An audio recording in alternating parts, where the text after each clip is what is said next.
नमस्कार, voice for nation news में आपका स्वागत है। मैं हूं रितिका श्रीवास्तव। रुक करते इस वक्त की बड़ी खबर की ओर।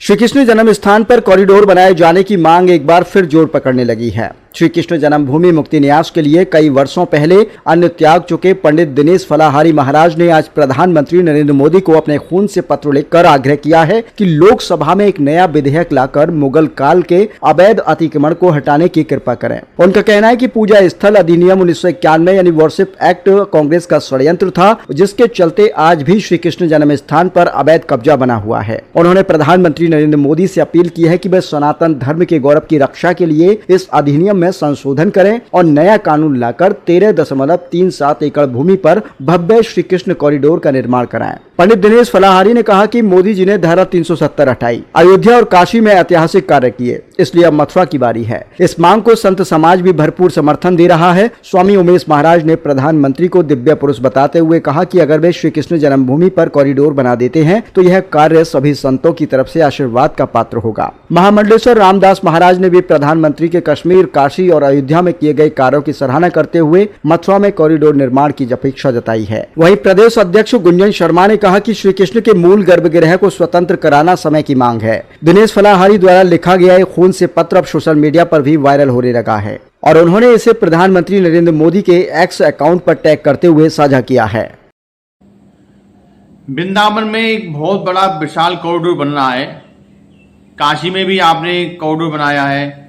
अब बारी है मथुरा कृष्ण जन्मभूमि की, क्योंकि जहां पर मुगल शासकों ने तलवार के दम पर जो अवैध कब्जा कर रखा है वह अवैध कब्जा भी हटना चाहिए और 13.37 एकड़ में एक भव्य और दिव्य श्री कृष्ण जन्म स्थान पर कॉरिडोर बनना चाहिए। मोदी जी, आप हमारे हिंदुओं के गौरव हैं, आप हमारे सनातनियों के हृदय सम्राट हैं। आपने धारा 370 हटाई, आपने अयोध्या में भगवान श्री राम का भव्य और दिव्य दरबार सजवाया। उसी प्रकार आप एक नया विधेयक लोकसभा में पास करा सकते हैं, जिसमें वर्शिप एक्ट 1991 में संशोधन कर सकते हैं और एक ऐसा कानून बनाया जाए जिससे हमारे श्री कृष्ण जन्म स्थान पर जो मुगलों ने अवैध कब्जा किया था वो अवैध कब्जा हटाकर नया भव्य और दिव्य कॉरिडोर बने। आपने हिंदुओं के लिए अनेक कार्य किए हैं। उसी प्रकार कांग्रेस सरकार ने मुसलमानों के लिए कार्य किए। कांग्रेस सरकार ने वर्शिप एक्ट 91 एक ऐसा काला कानून बनाया जिससे आज भी हमारे हिंदुओं के मठ मंदिरों पर उस औरंगजेब के अवैध अतिक्रमण बरकरार है। यदि कांग्रेस सरकार यह कानून नहीं बनाती तो हमारे मथुरा में भी भगवान श्री कृष्ण का भव्य और दिव्य मंदिर बनता। लेकिन आप वो महाशक्ति हैं जो कांग्रेस सरकार के षड्यंत्र को नेस्तनाबूद कर सकते हैं, उस कांग्रेस के षड्यंत्र को खत्म कर सकते हैं।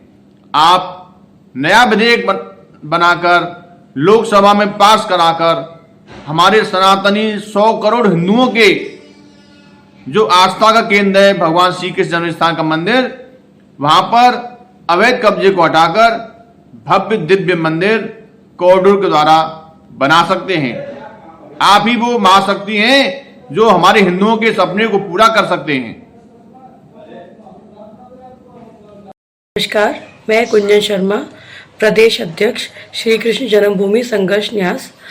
आज योगी जी और मोदी जी से प्रार्थना करना चाहती हूँ कि जिस प्रकार उन्होंने वृंदावन के विकास के लिए कॉरिडोर का माध्यम चुना है, उसी प्रकार जो हमारा जन्मभूमि का केस चल रहा है उस कॉरिडोर की व्यवस्था भी जल्द से जल्द करने की कृपा करें और हमारे श्री कृष्ण को उनके मूल गर्भगृह में स्थापित करें, जिससे जो भी यात्री, जो भी भक्त श्री कृष्ण जन्मभूमि के दर्शन करने आते हैं वो कम से कम जो असली जन्मभूमि है जहां हमारे श्री कृष्ण ने जन्म लिया था उस जगह के दर्शन कर पाए।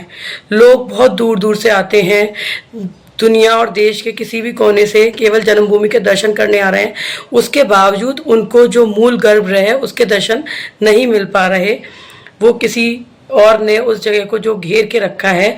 हम चाहते हैं कि जो हमारे श्री कृष्ण जन्मभूमि की जो जगह है 13 एकड़, उस जगह को कम से कम श्री कृष्ण जन्मभूमि को दिया जाए और श्री कृष्ण को अपने मूल गर्भगृह में स्थापित किया जाए। धन्यवाद। ऐसे ही तमाम बड़ी खबरों को देखने के लिए बने रहिए मेरे साथ और देखते रहिए वॉइस फॉर नेशन न्यूज।